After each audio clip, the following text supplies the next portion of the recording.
Oh, hello everybody. Ladies and gentlemen, dear guests, dear audience, our colleagues, cultural policy researchers, thank you for coming to listen our keynote. I'm honored to moderate, and our discussant is Professor Madina Tlostanova.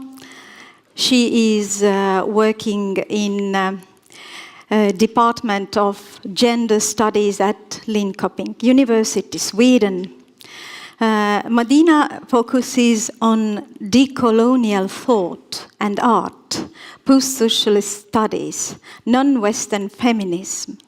She has authored 10 scholarly books and more than 250 articles translated into several languages. Her most recent works include post-colonialism and post-socialism as in fiction and art, Resistance and Re-existence, Belgrave, 2017. And another book, What Does It Mean to be Post-Soviet? Decolonial Art from the Ruins of the Soviet Empire, Duke University Press, 2018, very fresh. Madina has also authored 2 novels and several short stories, the latest being a novelle, A Woman with No Dog. It has been published in Tel Aviv, 2018. The title of Madina's lecture is Leap into the Void. And she will discuss and represent her ideas about almost 3 decades of decolonial view on cultural politics in the former Second World.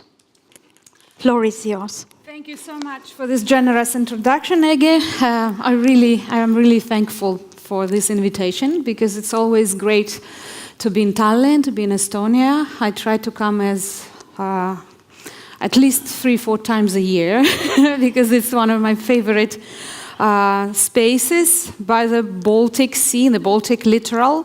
And it's wonderful to be able to come to Tallinn, and each time Tallinn changes because it's very dynamic. Each time I find something new, and at the same time it's wonderful to be able to recognize some things and some spaces, real and symbolic, in Tallinn that I always loved for many, many decades, and they're still here, and that's something very comforting for me, because living now in Sweden and feeling that I don't have a home anymore, it's always wonderful to come to places like that are somehow connected with my past. So I'm really, really thankful. And it's also wonderful to be in this conference. And the fact that the conference is in Estonia, I think, is very, very important. Because Estonia is one of those countries with a very complex and at times even problematic status, I mean, geopolitically, because there's so many definitions of how it's addressed today. And of course, this is a region that has still to be somehow positioned, somehow defined within these global cultural processes. And I think that it's very good that this conference is happening here because it would trigger some further thoughts here among Estonian scholars and academics and activists of how and policymakers of how to define that. So let me start perhaps with a few geopolitical clarifications. I try to be as short as possible. The geopolitical clarifications that are connected with so many different names that are used to define Eastern Europe, Central Europe, the former Second World. I used the former Second World in the title of my presentation, as you can see in the program. But of course, I'm aware of the fact that generally it is considered to be an outdated concept. course, the Second World doesn't exist anymore. Instead of that, the last 30 years, there emerged several geopolitical concepts, such as Eastern Europe, the post-socialist world, transit societies, post-Cold War world, and many others. However, I think none of them can be considered convincing or exhaustive. For example, Eastern Europe, under all its seeming geographical objectivity and neutrality, in fact, is very politicized, because in reality it is Central Europe, of course, rather than Eastern, and this opens up an area of additional imperial, colonial connotations, most of which are not discussed and are suppressed today. But the very epithet Eastern, in the name of Eastern Europe, also carries a hidden link with the East. Of course, East still bears a very negative ideological connotation, which comes both from the Cold War times, and much older actually, comes from Orientalism and the Orientalist Eurocentric dismissal of everything Asiatic as one of the major trends of modernity with its darker colonial side. And here I'm using the term modernity/coloniality. I don't know if you're familiar with it. It comes from decolonial option, decolonial thought that started in Latin America about 30 years ago, but now is spreading all over the world. I've been part of this collective for almost 20 years now. So the point is that coloniality, or colonialidad in Spanish, is not the same as colonialism.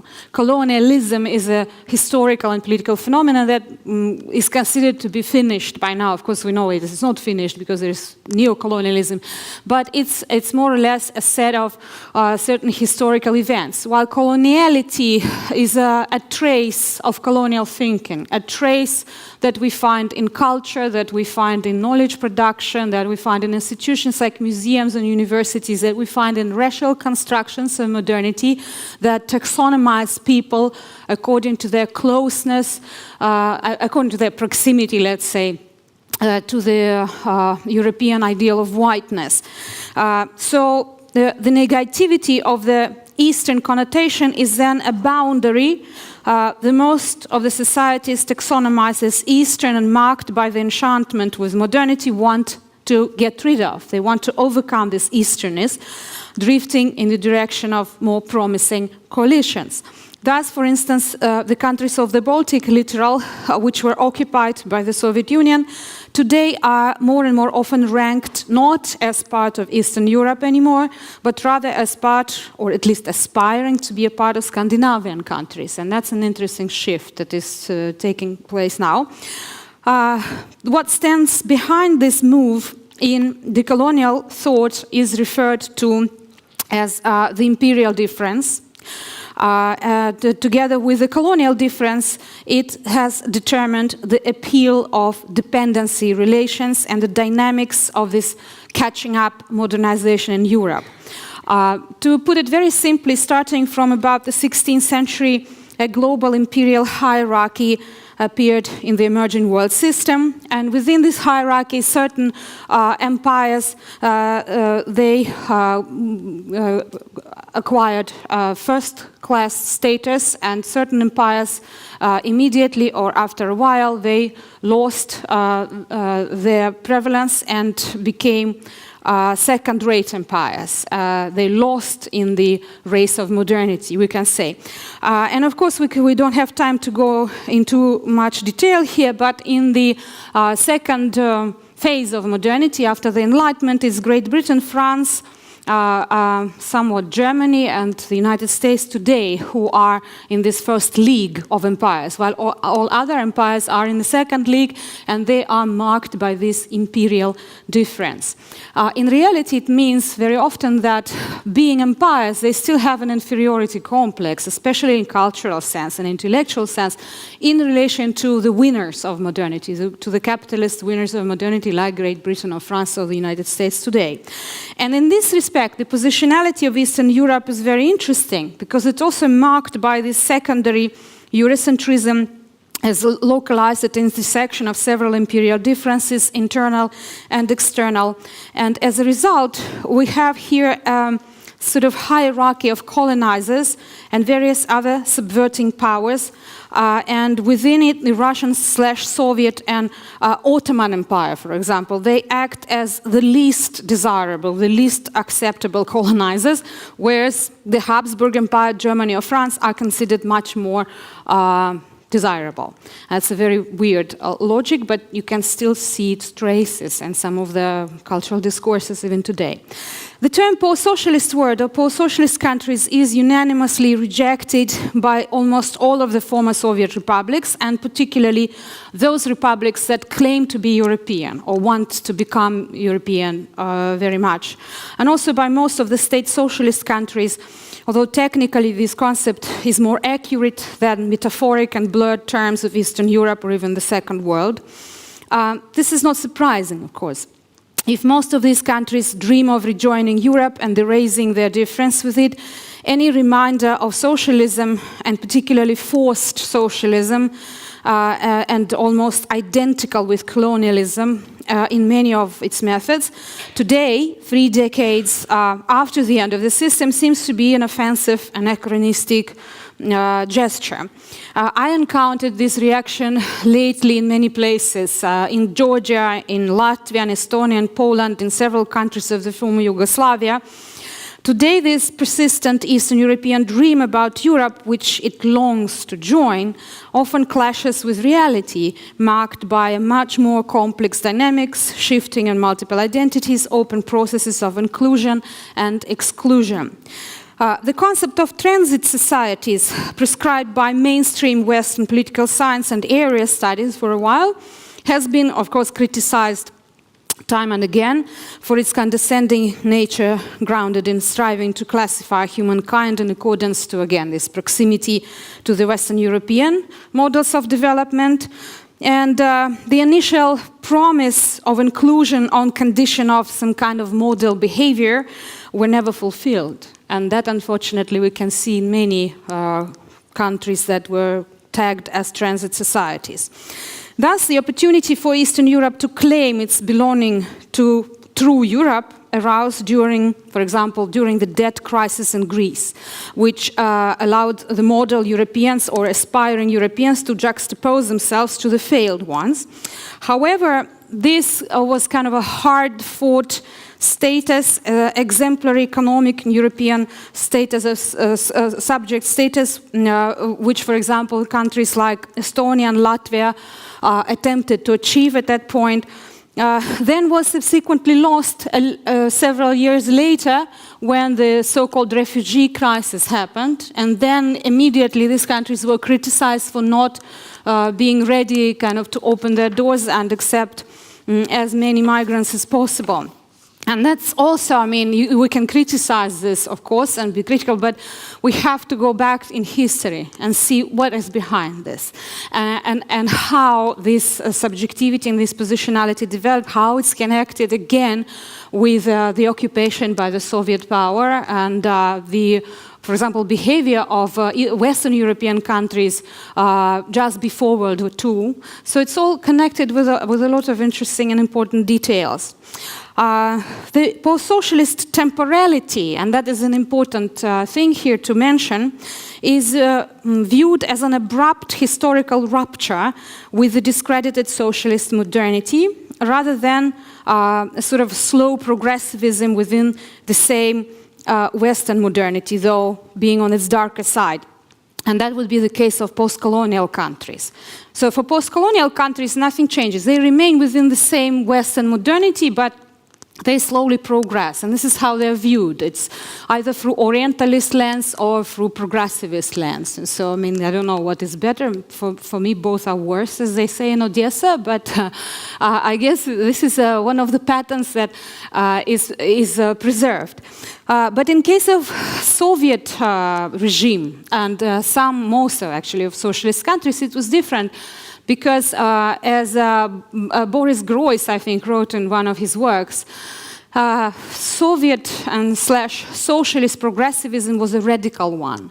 It wanted to change everything radically and very quickly. And of course, in the core of it, in the center of it, stood the idea of the wonderful future that is awaiting for us, or at least, if not for us, for our children. And this is what was crashed. And that's a very important issue. And in my latest books that Ege mentioned, I address this thing all the time. Like, what is this condition of futurelessness? What is this futureless ontology that we find in many post-Soviet countries, I think in most post-Soviet countries, and in some post-socialist countries as well. I mean, countries that were socialist but were not part of the Soviet Union. And unfortunately, not even only there, because this futureless condition, this defuturing, to quote my friend and colleague, Australian design theorist Tony Fry, he introduced this term, defuturing, is unfortunately becoming more and more a global human condition. And here probably I should give you an illustration. I don't know if you are familiar with these works. I'm sure you know the first one, all of you. It's Le Saut dans le Vide by famous French artist Yves Klein. It's his famous work from 1960. And the other one, for me, is a perfect manifestation of this post-socialist sensibility of being in the void. It's a work by Ciprian Mureșan, a Romanian artist, in 2004. It's called Leap into the Void After 3 Seconds. So this is what happened with a post-socialist subject who was so happy to finally be free, and join the free world. And this is what happened. And of course, especially bitter is in case of countries like Romania. So I would say that there are a lot of intersections between the Western liberal capitalist and state socialist modernities, as well as there are a lot of differences. But for me, since I deal with the colonial option, probably the darker side, the colonial side that nobody wants to talk about, is something, unfortunately, that remains there. Something that you find like progressivism, like Orientalism, like the discourses of whiteness, and everything actually that's connected with race. Something that the Soviet regime didn't want to discuss, because even the idea of race was kind of not used so much. But at the same time practiced its racist discourses and its racist actions very successful. And it's true that today, I would say that the optimistic chant of globalization as a happiness for all is not here anymore. It's now being replaced by a next wave of particularisms grounded in a more sober realization of the impossibility to provide any kind of universal progress for everyone, even if we understand this progress in a very simplified way, the way neoliberal ideology understands it. So the neoliberal global model, I think, by now has demonstrated, manifested the same old, darker colonial sides, although sometimes it's expressed in new wrappings. It can be expressed in some high-tech wrappings, but the idea of dividing the world into those who belong to certain groups, elite groups, chosen groups, and those who don't, who are increasingly dehumanized, seen as others, unfortunately is there. It's the same. And of course, as a reaction, a very sad reaction, and unfortunately reaction to that, we see the revival of stale geopolitics, the defensive strengthening of the nation states, more and more often with overt top-down nationalistic agendas. And unfortunately, this is the case with several Eastern European countries today, and not only Eastern European countries. Maybe I give you a very short illustration of this shift that I see now, the shift from the rosy interpretation of globalization as a wonderful new time and a homogeneous new place, space where all cultures are equal and people can all have access to that. Of course, it never happened, and it was an utopia from the start, but it was very popular for a while. And a good example of that is, of course, Nicolas Bourriaud and his idea of altermodern. some of you may, those who work with arts and curating, remember his exhibition at Tate Museum, I think in 2009 it was, where he formulated this idea of alter modernity, alter modern. And this is a very good example of formulating something from a very specific privileged position and not seeing what is happening in the rest of the world. So alter modern is precisely about this homogeneous new culture of universalism, of global omnivorous universalism, and similarly indiscriminate and leveling perception. It grew from the idea that there really is a global homogeneous culture marked by intensification of contacts, simplification of contacts, migrations, journeys, subtitles, and translations, as he says. And then, of course, it works for a certain group. But then when you think about all these millions of people for whom crossing borders became more difficult with globalization, for whom these borders become boundaries that are not possible to cross, and increasingly so. Then, of course, you realize that it's a wonderful theory, but it works, again, for a very selected elite.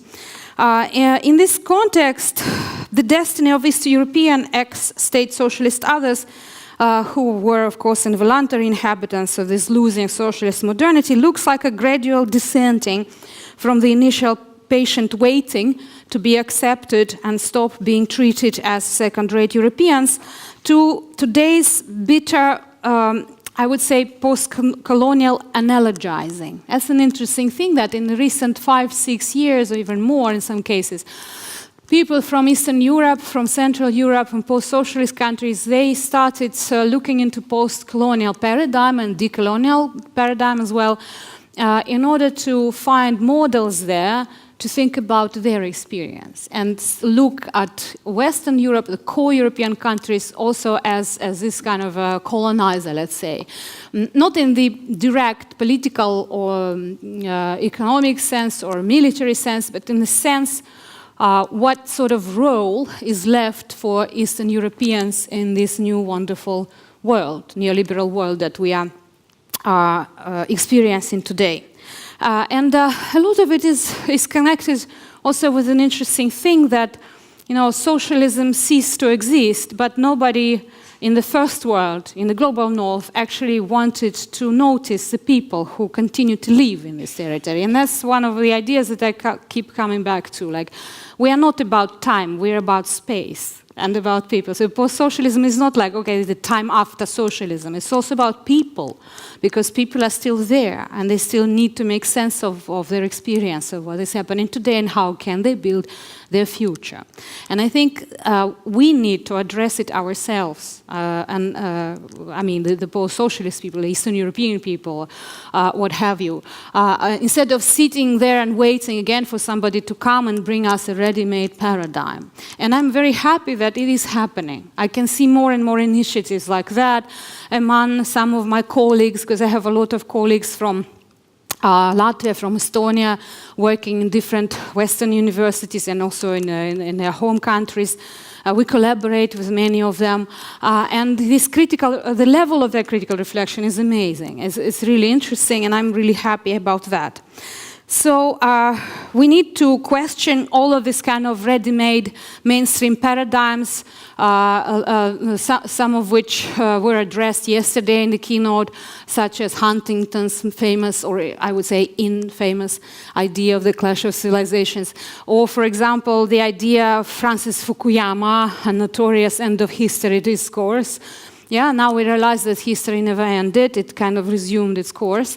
But the question is what happened again with some people, like with this socialist, I would say, elephant in the room that nobody wants to talk about.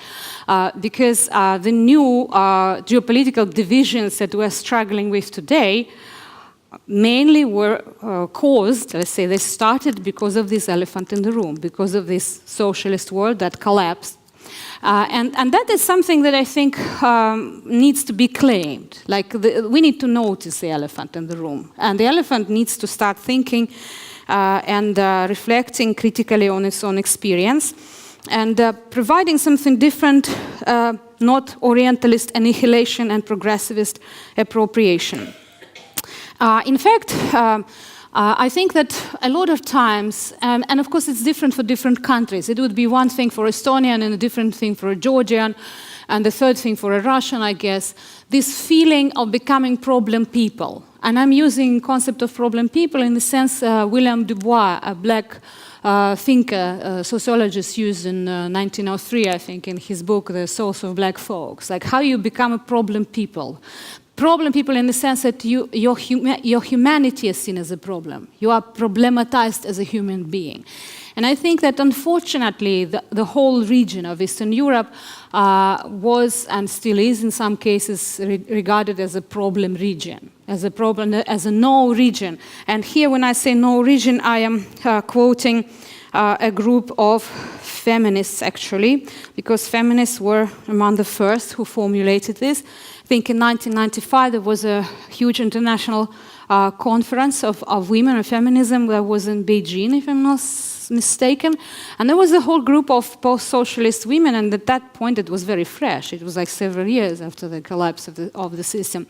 And they actually came up with a statement, and they said that within the new frame of feminist thinking, we don't have a space, we don't have a voice, because there is a group of post-colonial feminists, and they are sort of responsible for race and racial issues. There is a group of mainstream Western feminists, they have their own problematic. But we don't have a space in this new wonderful transnational feminism, because our previous difference, which was based on ideology, is erased, and we cannot touch any other difference because we are not connected with it, we're not associated with it. And I think it's also very important to think about these intersectionalities and how do we build them around these existing frigid systems. Certainly the ex-Second World came to be this problematic region in a post-Du Boisian collective sense of people with delayed or questionable humanity. And here, importantly, we should say it was not a clearly racialized division. That's another thing that makes it very, very difficult sometimes to verbalize what is the difference about, because, of course, Eastern Europeans are Europeans, after all, yeah, in spite of all of these ideological differences, and they are white people, and these remaining essentially others and always pointed to this otherness at some point, and sometimes in very skillful ways. It's not an overt racism, but it can be expressed in intellectual sphere, it can be expressed in other places.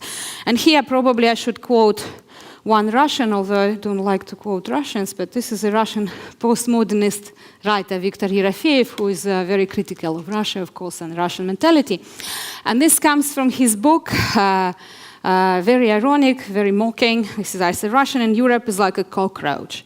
He is running, moving his whiskers, nervously smelling. He is scandalous for Europe's clean surface. Europe can contemplate with interest the exotic insects. It would like some kind of poisonous tarantula or a caterpillar. Ladybirds are a touching sight for it, but there are no good cockroaches.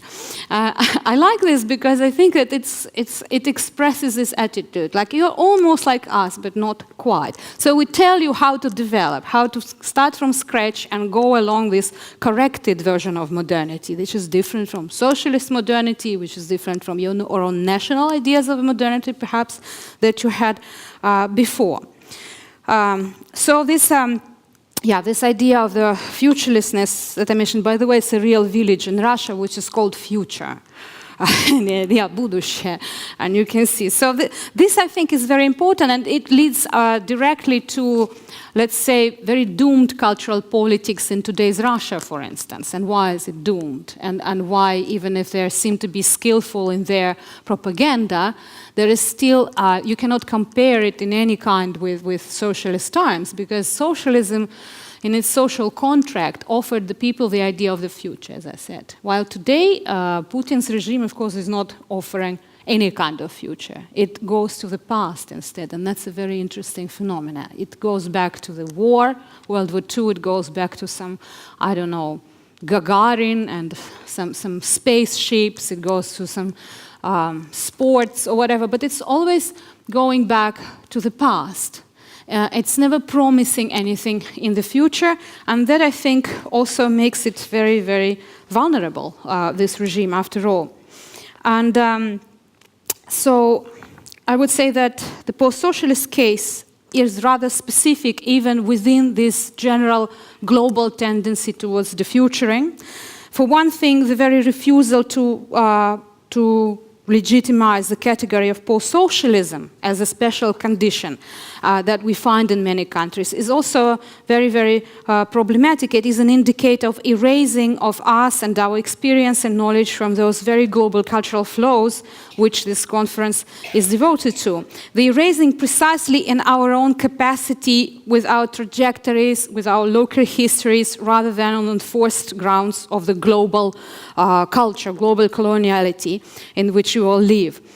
In this sense, the question which was posed in the conference call for papers on the emergence of complex global flows relevant for shaping and understanding cultural policy, in the case of the former Second World, perhaps should be a little bit adjusted as follows. Are we, the former Second World people, really a part of these global flows? And if yes, then in what capacity? And how is it possible to define and explain our difference, which all of the above mentioned terms, like Eastern Europe, transit societies, continue to indicate, successfully or not? I think that the Second World is in itself one of the global human and cultural flows, which hasn't yet been recognized as such, and whose existence and legitimation are denied by those who continue to define and manage the global coloniality. Well, of course, I don't have exact recipes how to fight with that, but since I work a lot with non-Western feminism and with different non-Western social movements, a lot of them grassroots movements, I borrow a lot of concepts from them because I think that they can work for different societies. One of them is deep coalitions. It's a concept that was introduced by Maria Lugones, my dear friend and colleague, Argentinian feminist living in the United States. And she explains that deep coalitions are grounded not in sameness but in difference. And they correspond to the idea of pluriversal world, not universal, but pluriversal, where pluriversality, this difference, is always maintained as the basis for any kind of discussions, for any kind of dialogues. And I find it's very fruitful.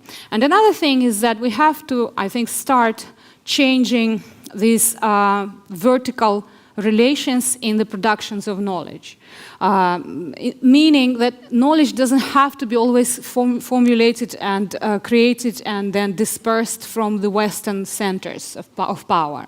There are other knowledge producers and they have to claim their right to produce knowledges.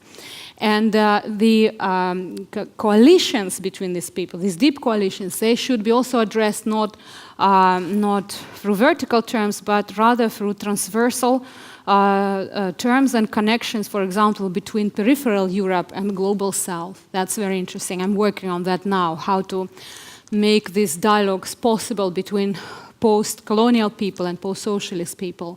And this is one of the very interesting and problematic projects, but at the same time we do find a lot in common. Well, especially, of course, in the case of non-European colonies of Soviet Union that were like the global South, but then they were elevated to the status of the Second World. And now they're back into this position of the Third World. And that's very interesting. And it has, it allows us to trace different trajectories that were not included into the general ideas of how knowledge was formulated.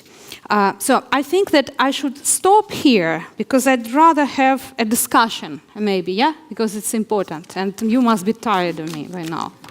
Okay, thank you.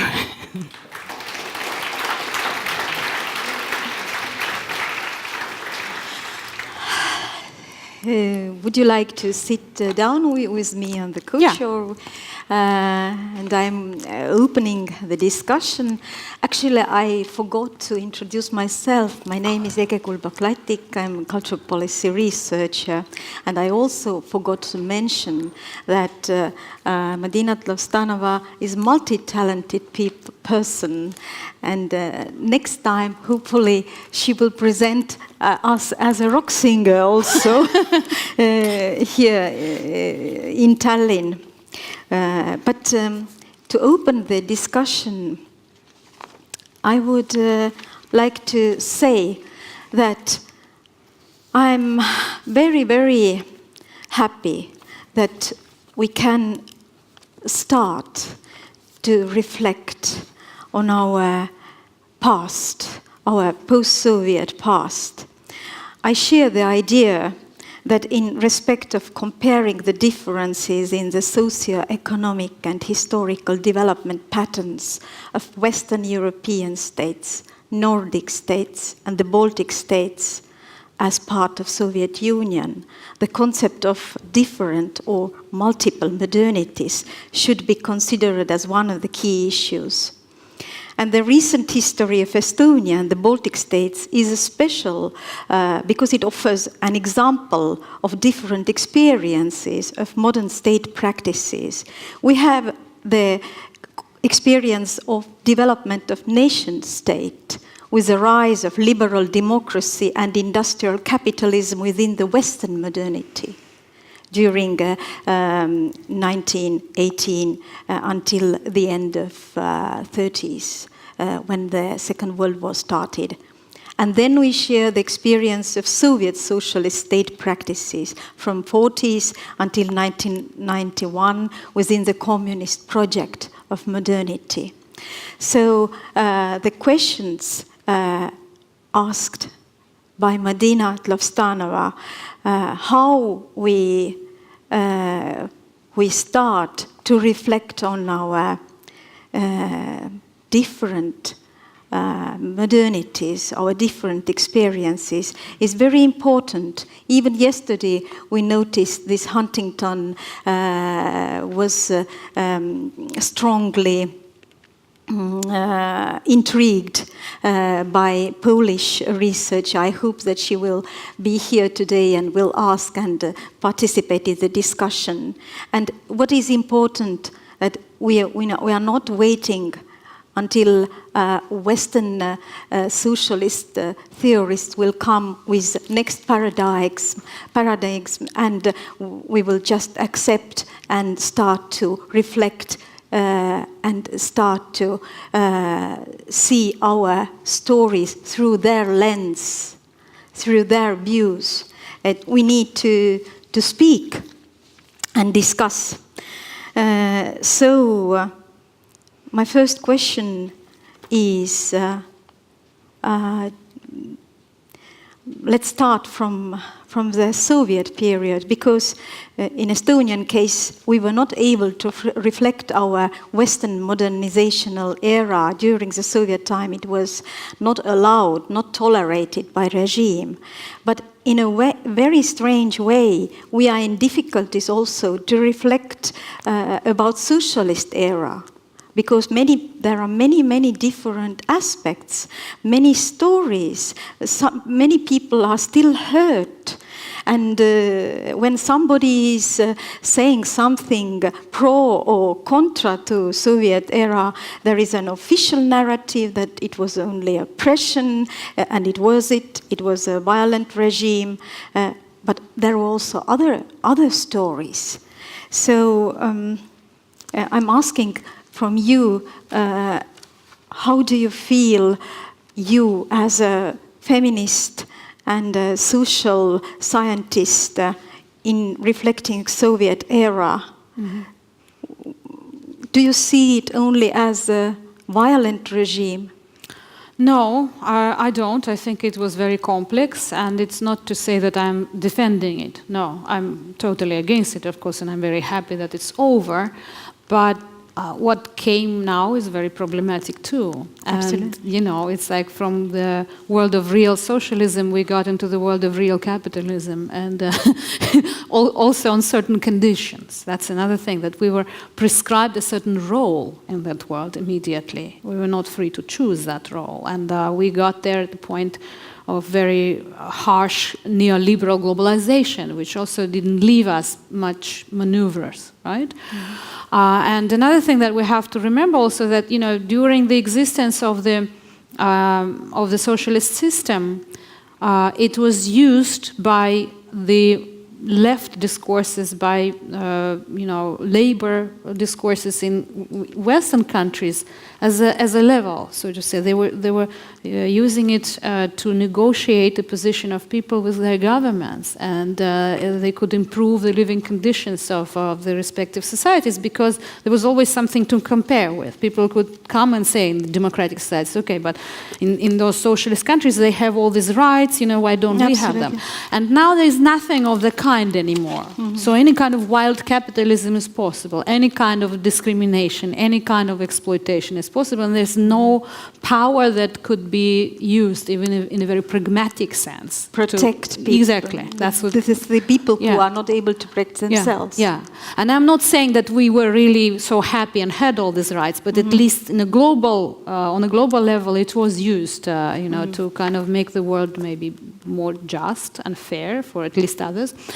As for, I think that even if we're happy or unhappy and we have our personal hurt feelings, of course, and all that, we still have to talk about it. We cannot just forget that and erase that, because you know all very well that we have to work with our traumas, with our memories. We have to cope with them somehow. You can do it through arts. You can do it through cinema, theater, through some kind of very important cultural work, also memory work. But if we just avoid it, if we just pretend that it's not there, we are not going to overcome this trauma, I think, and that's not good. And unfortunately, another thing I think that is very important is that, again, most of the famous theorists that discuss this, they come from the United States or from Western Europe, right? The Slavists and all this kind of stuff. And since they never lived in the socialist world, they have no clue what it was like. They just go to some archives or read some books, and then they come up to us with this idea that, why are you criticizing? It was a wonderful affirmative action empire or something, without even thinking what we had to go through. And that's another thing, that we have to be very careful how to position ourselves vis-a-vis this kind of stuff. Like either Huntington style of aggressiveness, or this kind of people who are leftists and who like anybody who is against the United States. That's another thing, like if you are against the United States, you are good enough for them. And so today, a lot of the leftists in the West, they defend Putin's regime on the grounds that he's trying to oppose himself to the United States, which is very stupid, of course. But you find a lot of that, unfortunately. So it's a very, very complex positioning. But I think you're right. We have to think about it. I have a next kind of position related with Soviet cultural policy and politics. When Tom Stoppard visited Tallinn Literary Festival in May 2013, during one of the public discussions, he asked, how might be it explained that during Soviet times, everybody had access to high culture? His partner in his discussion, Estonian President Toomas Hendrik Ilves, as a representative of that part of Estonian nation who had to leave their homes in order to escape from the totalitarian regime, could not really answer the question. Neither could anybody from the audience offer the good explanation to this, the cultural aspect of Soviet welfare. It is because until recent times there has not been proper discussion on the issue of what the cultural program of civilizing the masses of Soviet state was. Was the culture just a propaganda tool, as it has been frequently seen? But what did it take from us? And what did it give to us, to those generations who were born and became adults as cultured Soviet persons in the cultural welfare of closed society? Socialist modernity was implied within the Soviet Bildung, Soviet Enlightenment, wide access to the education and cultural practices. However, we know that the cultural and educational institutions mediate the hegemonic political discourse. Thus, it is needed to ask, was it just a pure propaganda? But were we unhappy with that it made us happy also. It gave us tools to express ourselves as a cultured people, as people who had all the access to all the kind of sports, music, what makes human being. What do you think about it? Thank you. It's a very, very complex reflection. I like it. I think I have to think more about it, but it's wonderful that you bring up these issues. Indeed, you're right. I think there are more people who had access, and actually somehow they managed to create interest also, because you cannot force people to go to opera or ballet, right? You have there was kind of force. Buses were, and kolhozniks had to visit. Yeah, it existed too, but I think also there was a genuine interest also in some kind of Soviet intelligentsia that in different other conditions would probably never got interested in that, because they would be just thinking about how to earn enough money to survive. But that's one thing, I think, that it created this social contract that you knew that you have not probably a lot, but you have enough to survive, and the state provides for you. You know that tomorrow you won't be kicked out from your job, you know, that kind of stability that Soviet regime offered, and that is gone today. And I think it created a certain balance between your work life and your leisure activity that we don't have anymore. Like when I analyzed my life in the post-Soviet Russia, like 20 years, more than 20 years, I don't think I ever had one job. I always had to work in 3 universities to survive. So I couldn't even find time to go to a museum or, very often, or to opera or ballet. Although I liked to do that before when I was a younger student or something. So I always had to sacrifice something, to survive. And a lot of people did that. And also I think another thing is that you're right, there was this goal, the ultimate aim of creating a new Soviet person, a new Soviet human being, right? That will be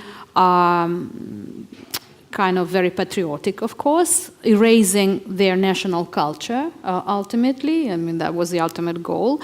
But for a while, some elements of national cultures were allowed, of course, in some very prescribed forms. And there was, you remember the formula of socialist in its essence and national in its form.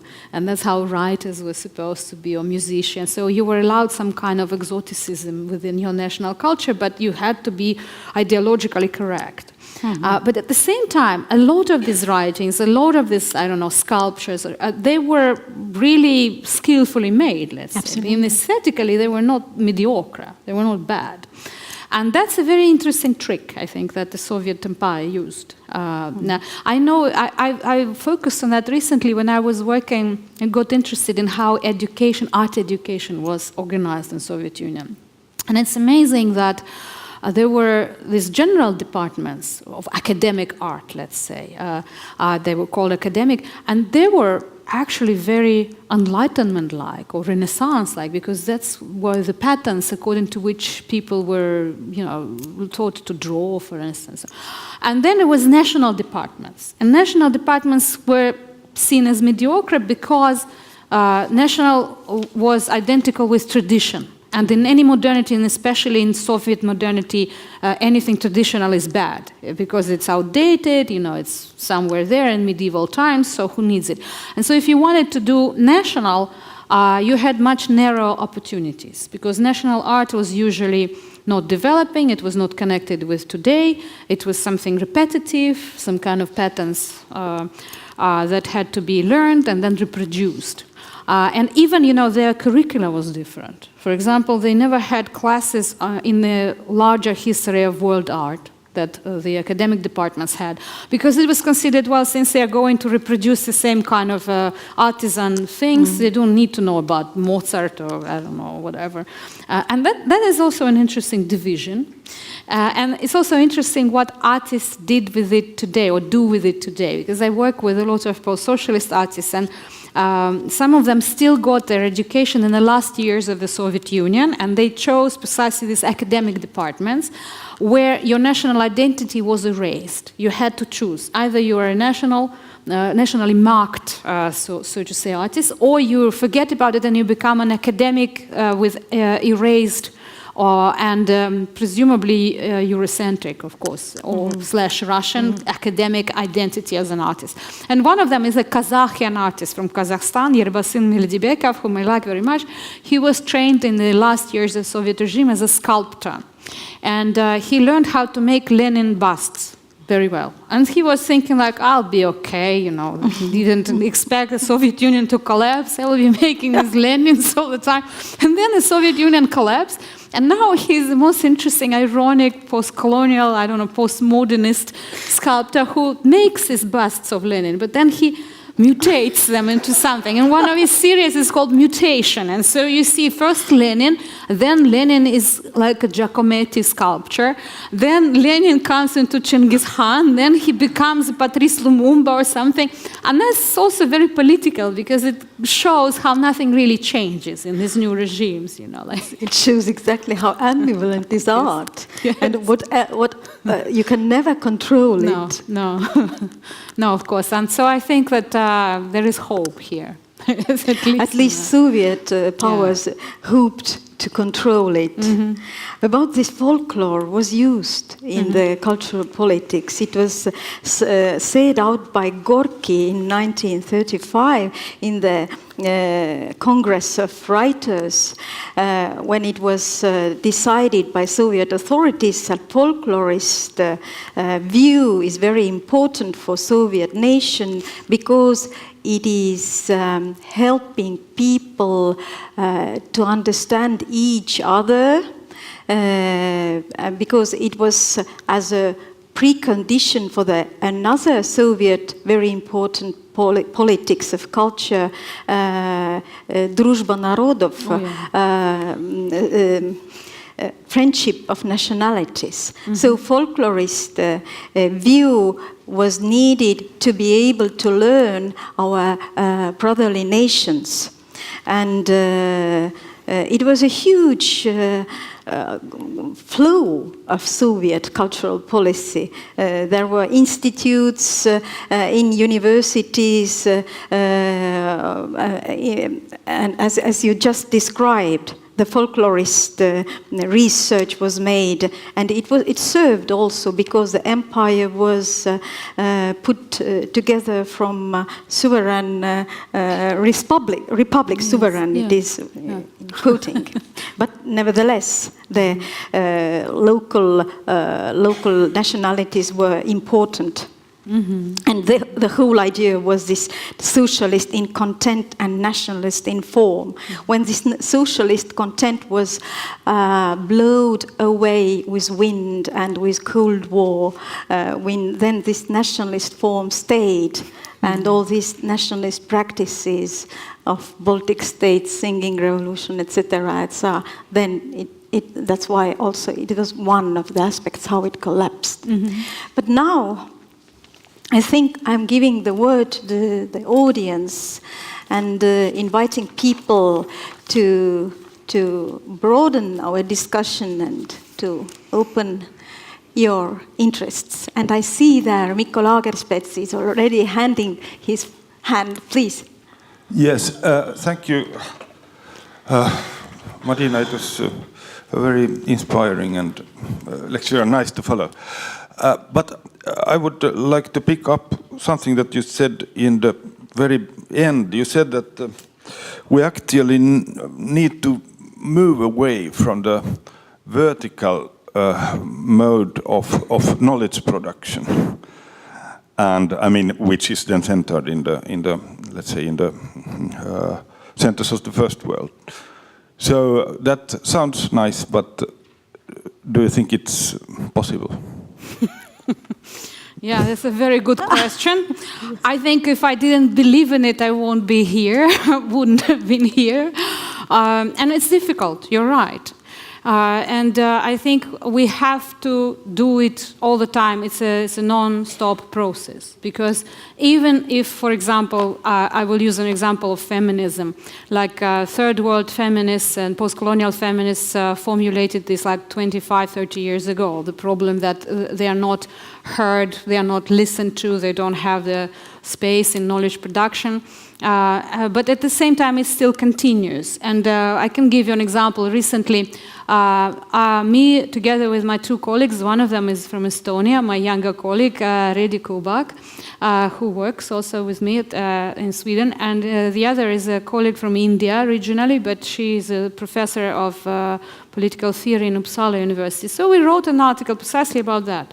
How we, being these post-socialist and post-colonial feminists and friends and collaborators, reflecting on these issues of knowledge production and who has to produce knowledge, who has the right to produce knowledge and on what conditions, what is our space, for example, in Swedish academia? Or wider in Western academia. What do we have to do to be accepted? And we wrote this very critical and reflective piece and very kind of trying to introduce new concepts and send it to the journal called Feminist Theory. And you know, the first response was, I mean, it was published and it's published now, but the first response was, oh, it's so interesting, but could you be more conversational? Could you tell us more about your personal experiences of being racialized and kind of ostracized in Sweden instead of giving us all this theory? So you see, it's still there. Like, we are not supposed to produce theory. There are people from America who are theorizing. And so, of course, I didn't like that. I wrote 5 pages of response why I'm not going to do that. And they accepted it and they published the article. But it's a lot of work, you know. You have to struggle for that. But I think that one of the ways is something that Ege sort of indirectly mentioned. We learned all of that, at least those of us who still remember these socialist times. We learned to be tricksters within this socialist system and do whatever we want in spite of this system. And I think we have to do it similarly here too. We have to find our ways of being tricksters, but at the same time have our agenda and express our knowledge sometimes. You know, in more complex and maybe ironic forms, and maybe even follow some post-colonial theory here, which also talks about that. Like I love this quotation from one of the French post-colonial, francophone post-colonial writers. I think it's Abdelwahab Medeb, who said, "I write my novels in French, but I do it in such a way that just a normal French person from Paris, like ordinary, that will never understand it, because they use a lot of concepts that come from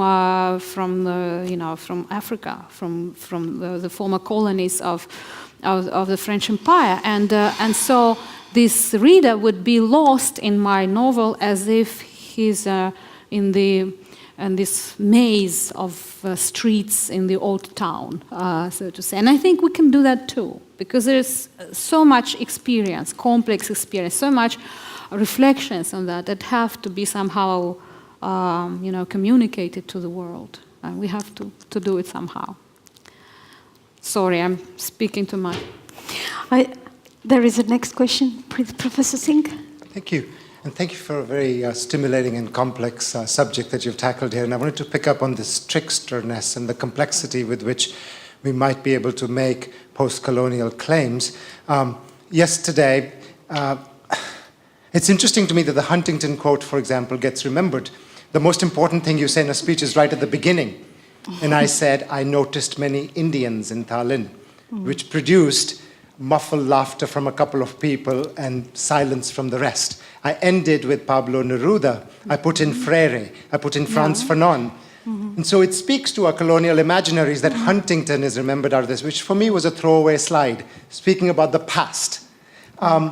In that complex globalization that's going on, one must remember the Indians in Estonia, because I think they might come with a decolonizing imaginary, knowing very well that Eastern Europe, when it fights for its space, is probably not going to recognize them. And a comment made by an Indian about noticing Indians in Estonia is just going to fall flat because people will notice the Huntington slide instead. So decolonizing imaginaries are very complex, and what I want to ask you is, can you imagine an alternative which is market-based, exchange-based, based on reciprocity, which is not captured by the term neoliberal globalization? Because that's a Western ideological term to describe a particular form of capitalism. And an Indian entrepreneur in Tallinn, while partaking of that Western market-based globalization, is also aware of having grown up, as you did, under the Gosplan models in India, called import substitution industrialization, the license quota permit rajas, the standing in the lines for milk, the ration cards that were issued so you could get your basmati rice at the end of the... And so the move towards a market system was not just because of Washington consensus, as your American theorist would tell you. It was also from the ground up. And that's the story that hasn't been told, because there are only two stories to be told: neoliberal globalization and the radical left. And so there's a complexity of globalization which must begin with noticing the fact that I stood up and said there are many Indians in Tallinn. It was the most subversive thing I said. Okay, thank you for this wonderful reflection. I don't know if it was a question or not, because for me it was more like a very, very complex reflection. Well, actually, I was not criticizing you for Huntington. I just used it because Ege mentioned it before, that somebody had a question about that. I don't have a question about Huntington. I just remembered, because when I read him 20 years ago, I was already then annoyed with that. Actually, I would say that in your talk yesterday, I was more interested in Paulo Freire, because this is one of the people whom I quote a lot and like. But as you said yourself, it's very complex. And I was just giving as bad examples these two binaries that I used, that you mentioned, like the left and the neoliberal sort of globalization.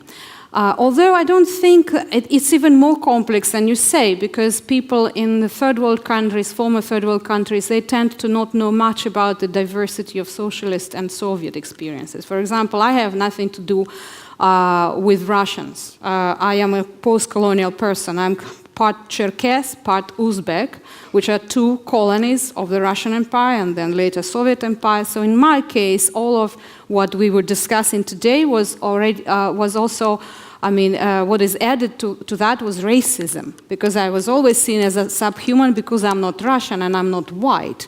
And so it's really funny that in Russia, being Circassian, being from the Caucasus, being Caucasian, let's say, means being black, right? Mm-hmm.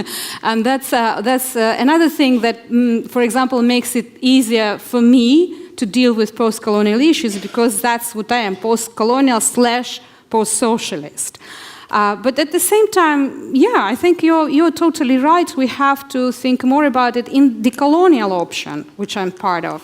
We insist on the idea, as I said, that there is pluriversality of worlds. Another world that is possible will be a multitude of different worlds. And because we're all equal, we have the right to be different.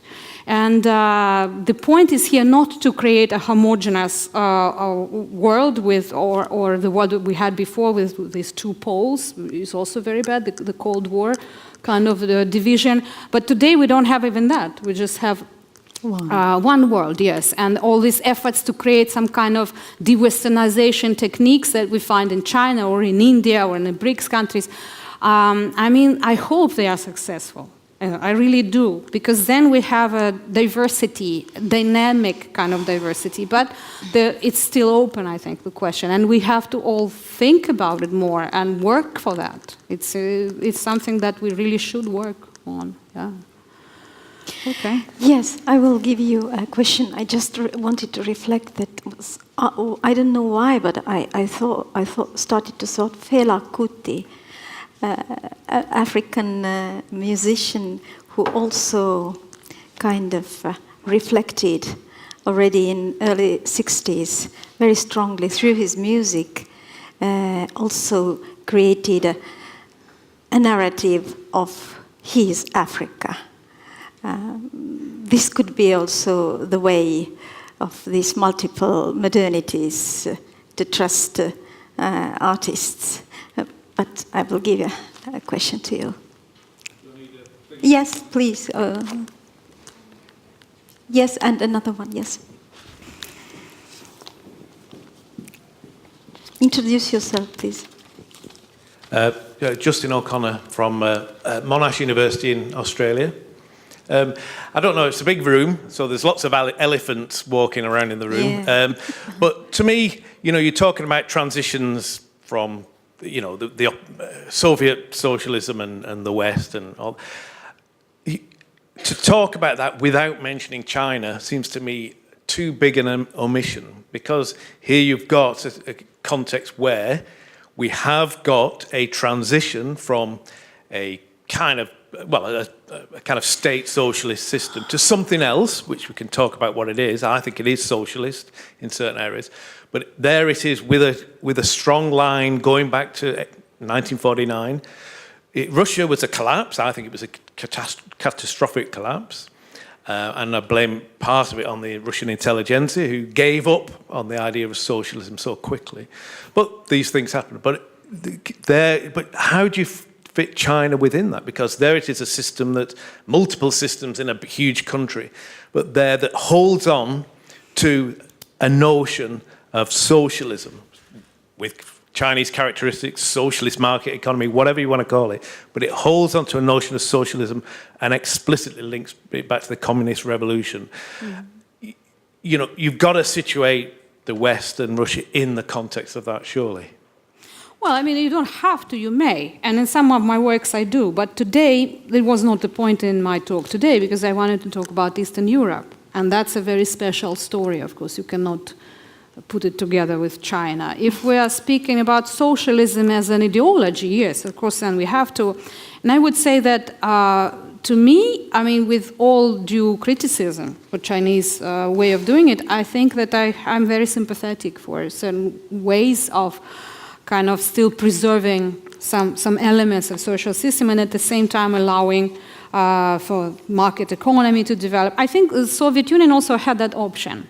Because this is what the ideologues had in mind, I think, in the early 80s when they were discussing these possibilities, and it could have developed if, I mean, history doesn't have ifs, of course, but there was one of the options to kind of slowly make the system less rigid and less hateful, and allow, and there were several periods in Soviet history when there were efforts to do that. There were some economic reforms that never were allowed to kind of actually be realized, but there was Kosygin reforms that were precisely aimed at that, at a system that's similar to Chinese. But unfortunately, it didn't happen. Instead of that, we had wild capitalism and the collapse and what we have now. If I may add, then in the end of 80s, there were already marks that it was not only pure state capitalist in Soviet system, because at least in popular music, for example, already, and also in economy, in agriculture, there was a market economy always, because you can't actually switch it out totally. It was not pure state economy, planned economy anymore. Nevertheless, it functioned officially, but there were people changed products. But yeah, not comparable with China today, of course. But I will take the next question, please. There is a... Yes. My name is Henry Laser from Tallinn University.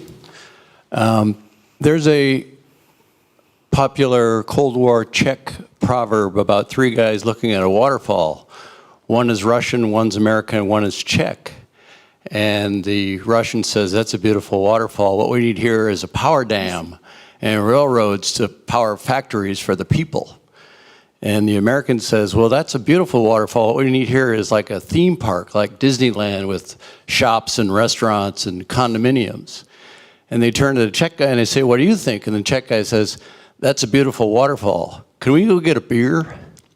And that reminds me of now the skepticism you have in the Visegrad countries about sacrificing their sovereignty to Brussels. And I wanted your comment on whether or not you're surprised by that. By what? By the skepticism to give up the EU. The EU. Yes. Well, for me, it's also part of this larger tendency that I mentioned somehow, this revival of geopolitics and this going back to nationalism and all that. But of course, it's also part of a larger global game, and this thing that the Western Europe, so to say, and also European Union, cannot provide to these countries what they were hoping to get, and so they feel, depraved or something, and they also feel that they were, that larger Europe and European Union were not loyal to them. But it's also connected with the fact that in a lot of Eastern European countries, and Czech Republic included, I guess, to some extent, there used to be a certain balance, like if it concerned the question of human rights, for instance, and democracy, then they knew for a while, at least for 2 decades, that there is a European Union that they can always go to and kind of not complain, but there is this larger authority.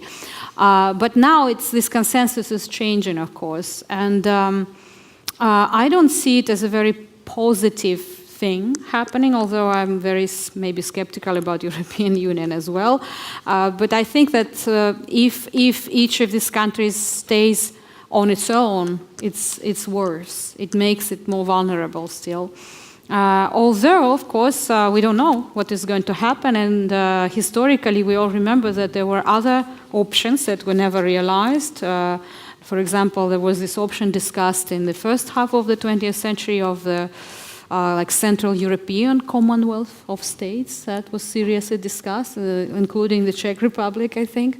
And that was an interesting concept, it was borderland countries, so to say, that were between 2 monsters, Germany and Russia. And so there was the idea that we have to somehow unite and make an alliance in order to oppose ourselves and to be safer. So we don't know what kind of unions may emerge like that in the future. Yes, thank you. The next question. Beata Oczepka, University of Wrocław, Poland. First thing, Visegrad countries, they are not so much Eurosceptic, not all of them are Eurosceptic. You have Poland with 80% of support for the EU. Yeah. One problem behind it, Poles support the EU membership, but they don't share the EU values. And now think of analyzing it. The second thing is, of course, the Polish government with much troubled stance to Polish membership in the EU. Still, I wanted to just to finish maybe the Huntington problem, because I maybe overreacted yesterday to the author. The problem is that I know some universities where the teachers teach social sciences students Huntington. They don't analyze Huntington with the students. They teach Huntington, and they teach students to think in line with Huntington, with the result that we have, for example, this anti-immigration stance in some Central European countries, also among the well-educated people who graduated from universities with social sciences MA, because they think in line with Huntington. So, well, maybe this is the explanation for my reaction yesterday. And the question to you is, what happens if you add to the list of the labels for the Central and Eastern European countries not only non-region, but also not normal countries? Because it is something what I found out in my research on public diplomacy and nation branding of Central and Eastern European countries. And I realized that some of them launched their first campaigns, their first strategies in nation branding, followed by public diplomacy, because they wanted to be perceived as normal. It is also behind the whole discussion about coming back to Europe. We want to come back to Europe because we want to be perceived as normal members of the European community. Of course, normative power concept is behind it. I'm myself from international relations, so I started with the idea of normative power. So who has the normative power in Europe, these countries? which are able to define what is normal in Europe and what is also the normal state. And you might find the idea of a normal state or normal country funny, but it works in international relations. And some countries even declare, now we are normal. And there is a very nice difference in these declarations between, the West and the East, or Central Europe. Let me remind you, when the German Chancellor Schröder declared that Germany became eventually the normal state, when he was able to send the German troops abroad without the permission of the United Nations. That was the moment when the German Chancellor Schröder declared Germany became a normal state. Whereas in Central and Eastern Europe, these declarations, I found it also in Poland. It was declared by Polish politicians about 2011. After or during the time when Poland held the presidency of the Council of the European Union, and then declared also in some expose by Polish foreign minister, who declared it like that now we are perceived as a normal country. The Western media stopped eventually to publish these pictures. You know that the countries have such pictures that stick to the countries. By the way, I'm afraid this one will stick also, so maybe it would be time also to switch off this illustration. Because the pictures which were sticking pictures for Poland and Romania, for example, were the pictures that illustrated the backward agriculture. And these were the pictures of a cart pulled by a horse in some rural areas, and it was to say, look, what a disaster. We are going now to have these people in the European Union, and look at the agricultural sector. And the Polish Prime Minister declared about 2011, now we are a normal country because these pictures are not published by Western media anymore. What happens to your research if you add this next label? Normal, not normal region, normal, not normal countries. Well, you can add many other, like there's one concept that I like more, I would say, and that was actually introduced in Poland. It's called post-dependence countries. And that's a very interesting concept for me too. I'm sorry, we don't have time, right? We have to finish. But normal, abnormal, or not normal, I guess, yeah, for me it's very metaphoric, because who defines the norm? And I have a problem with the concept of norm to begin with. We cannot question of education. Different concepts. Deep coalition in good education. Let's make it. Yes. It helps us out of this kind of... I'll take a last question, and then I have a last answer, and then official information. Or? We can't take, thank you. Can't take but we still can have, thank you. Thank you very much. Thank you. And please, before you go, we have an official announcement from Ramona Dremliuga, Tallinn University. Just two quick notes. One is that whoever is supposed to leave today, please leave your name tags to the reception or the registration desk. And whoever hasn't signed up for today's evening events, please go to the Maya entrance. You have a campus map in your booklets. There are still some seats available, and it's going to be interesting. You'll be free for dinner time. So, thank you so much. Thank you. We didn't